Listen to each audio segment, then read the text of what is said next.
merci d'être encore en direct sur Info TV. Dans le cadre de votre programme Espace Miné, c'est reparti pour un petit tour. C'est reparti pour toute une semaine en information. Une information en toute convivialité. 10h, 11h52, nous vous offrons une autre manière de faire la télévision. Nos rubriques n'ont pas du tout changé. Vous aurez tout à l'heure le privilège d'accueillir la très étincelante Claudia qui nous amènera du côté des kiosques. Ce sera l'actu presse.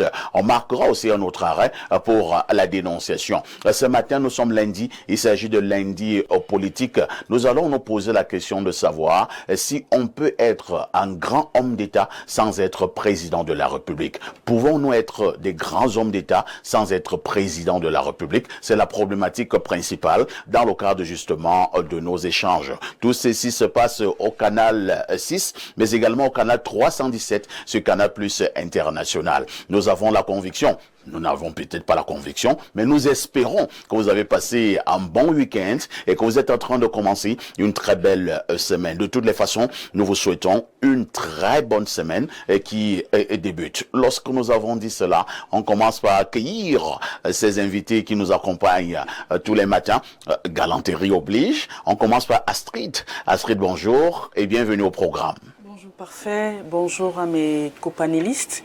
Je tiens a priori à vous féliciter pour je veux dire quoi, l'ascension de votre brillant professionnalisme, pas seulement vous, et à Blériot aussi, pour la nouvelle posture dans l'administration d'Info TV, dont je tiens sincèrement à... Et puis c'est mérité. Quand je dis que je tiens à vous féliciter, a priori, c'est que j'ai dormi avec ça en pensant, en me disant non, je ne vais pas envoyer les messages. Ce sera fait. Il faudra le dire de vive voix. Oui, donc je vous félicite. C'est vraiment extraordinaire, c'est formidable. Après des félicitations sur le plan verbal, qu'est-ce qui suit? Bref. Bref. C'est l'autre partie là qui m'intéresse plus, hein. C'est-à-dire que peut-être qu'il y a un cabri là dehors. Moi, je suis en bantou, une caisse de vin rouge. Ou alors vous avez préféré une enveloppe pour faire soft? Naturellement, je voudrais pas déclarer tout ce qui pourra suivre. Parce que nous sommes sur un plateau, donc si je dévoile... Bon, vous êtes également une femme, hein. Si je dévoile... Les femmes peuvent payer de multiples manières. Non. Il faut déjà oublier notre... Parfait, de toutes les façons. Ah, vous ne m'avez pas vu venir. Je vous ai vu venir, donc je préfère... Vous regrettez d'avoir félicité, hein? Non, je regrette pas. Je vais pas retirer mes propos, mais on se verra après l'émission de toutes les façons. D'accord, ça me rassure. Donc bonjour à tous nos téléspectateurs aussi, et à tous ceux qui nous regardent de part et d'autre naturellement, et qui continuent d'admirer ce plateau de télé, qui devient de plus en plus enrichissant sur le plan éducatif, sur le plan même intellectuel, et même, en fait, sur plusieurs autres plans.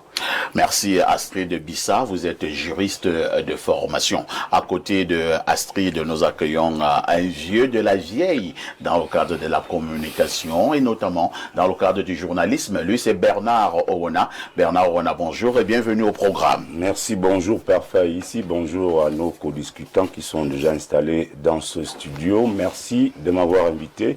Je voulais dire un bonjour particulier à monsieur le lieutenant des douanes Asséné Hubert Marcel. C'est mon neveu, c'est le fils à ma sœur. Il est le chef de sécurité de madame le ministre des Postes et Télécommunications. C'est un téléspectateur privilégié d'Espace Miné et de libre expression qui nous suit tous les jours et qui est très critique, des critiques positives, constructives, parce qu'il m'appelle régulièrement, il m'écrit régulièrement pour critiquer ou pour apprécier certaines prestations lorsque nous passons sur votre plateau ici. Donc bonjour également à tous les téléspectateurs qui nous font l'amitié de nous regarder à travers le monde entier.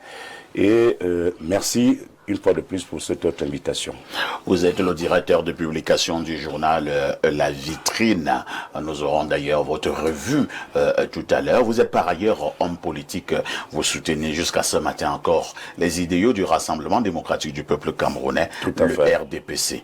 Comment va Yuki Onana? Yuki Onana, comme tu l'as dit tout à l'heure, il se porte bien. Le maire de Yaoundé 6. Le maire de Yaoundé 6 se porte bien. Je pense que la dernière actualité chez lui, c'était ce match, cette finale de la Champions League qu'il a offerte avec concert aux nombreux spectateurs, hein, aux nombreux fans du football. C'était au Carrefour Beignet en Borbeti.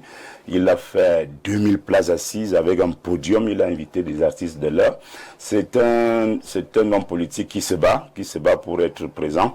Mais malheureusement, à Yaoundé 6, comme le journal La Vitrine l'a titré ce matin, c'est un volcan endormi. Ah, le maire Yuki Onana, c'était mon ami avant. Hein. Qu'est-ce qui s'est passé? Je vais le relancer après l'émission. Hein. Il lui demande qu'est-ce qui s'est passé. Bon, tu vas gérer ça. Bon, je vais gérer. Accueillons en face de nous un autre journaliste. Hein. Lui, c'est Jean-Paul Baïra. Jean-Paul, bonjour et bienvenue au programme. Bonjour, parfait. Bonjour à tous les co-discutants et bonjour aux milliers de téléspectateurs. Je voudrais d'abord remercier le bon Dieu qui, pendant 2 mois, m'a assisté et m'a donné un début de guérison parce que je sors d'hôpital, là, de maladie, et il faut rendre grâce à Dieu partout où on a besoin. Donc, je voudrais dire merci au Seigneur, mais je m'incline également devant... Ne passons pas comme ça. Hein. On a causé tout à l'heure Arnoff. Je précise effectivement que vous avez été très malade ces 2 derniers mois.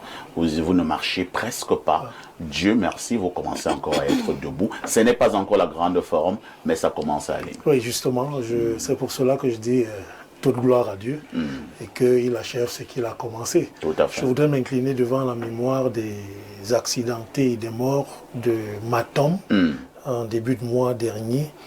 Et ça a été une célébration commémorative ce week-end au monument Oumyobé à Izeka par un groupe de jeunes que l'autorité administrative a accompagné. Donc je voudrais également remercier ces jeunes et l'autorité administrative d'Union Ekele d'avoir pensé à organiser une cérémonie commémorative pour ces disparus de l'accident de Matom. Nous adressons encore nos sincères condoléances à toutes ces familles qui ont été durement endeuillées du fait de cet accident mortel de Matom. Je souligne que vous êtes de la CRTV Centre. Merci d'être là. À côté de vous, on accueille Alias Kastou. Il restera notre consultant, le digne fils de Boumiebel, descendant de Oumyobé. Pierre Blaireau-Nyemek, bonjour et bienvenue au programme. Bonjour, parfait. Peut-être parce que je ne manifeste pas toutes mes émotions tout le temps. Les gens ont oublié quand même que j'avais annoncé ici avoir perdu ma fille, dont ma nièce, dans l'accident de Matom. Tout à fait. Elle sera inhumée à la fin de ce mois, si la date ne change pas le 28. Pour ceux qui sont des Zeka, c'est elle qui tenait la pharmacie à Zeka. Donc, elle était dans le dit véhicule. Ses parents passent un moment assez difficile. Lorsque je l'ai dit, permettez parfait que je rende hommage à une amie à moi qui vit de l'autre côté des États-Unis et qui a 1 an de plus aujourd'hui. Elle s'appelle Jeanne-Edith Choumo, épouse Fom. C'est elle-là qui a 1 an de plus aujourd'hui.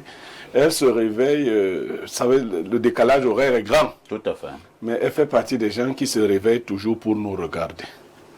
C'est un grand sacrifice. Parce qu'à l'heure actuelle, aux États-Unis, ils sont dans les 5 heures du matin. Oui, c'est un grand sacrifice et je lui rends cet hommage-là. C'est une jolie dame. Hein? Elle est épouse Fom. C'est pas grave, je ne sais pas pourquoi vous me le rappelez. Je n'ai pas dit que je voulais l'épouser. Elle est jolie dame, je connais tes goûts. Ne trahissez pas mes goûts en direct. Tu aimes là où il y a la chair. Donc, je te dis que c'est épouse Fom. Là, c'est bien compris. Donc, joyeux anniversaire, Jeanne. Joyeux anniversaire. Donc, elle s'appelle aussi Edith? Oui. Jeanne-Edith. Jeanne-Edith Choumo. D'accord. Donc, il y a un autre anniversaire? Non, du tout. Alors, gardez donc le microphone, hein, cette fois-ci, pour nous donner la sagesse de ce début de semaine. Alors, la sagesse de ce début de semaine nous dit ce qui suit. Celui qui te trompe une fois est coupable. Par contre, celui qui se fait tromper 2 fois est idiot. On peut reprendre? Celui qui te trompe une fois est coupable. Par contre, celui qui se fait tromper 2 fois est idiot. Ça veut dire quoi? Ça veut dire que c'est humain quand on abuse de vous, qu'une personne abuse de vous. C'est humain, nous ne sommes pas des dieux. Mais que la même personne abuse de vous plusieurs fois, ça veut dire que c'est vous qui lui en avez donné l'opportunité. Il est de la prudence, disait Descartes, de ne jamais totalement se fier à ceux qui une fois nous ont trompés. Quand quelqu'un vous a déjà abusé une fois, gardez-le à l'œil. Tout à fait. La première fois, ça passe. La deuxième fois, on vous traitera d'idiot. Il faut rester très vigilant. Merci Pierre Blériot pour ces éternelles sagesses matinales. Marquons la première touche pause.